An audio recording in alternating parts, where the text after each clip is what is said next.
I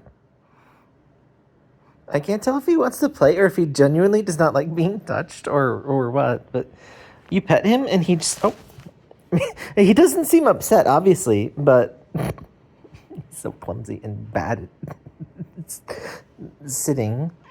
That's right! What was that?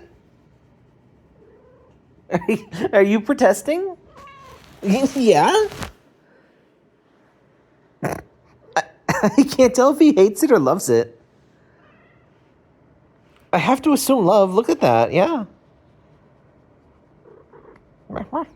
He's not usually a talker, a big talker. Yeah.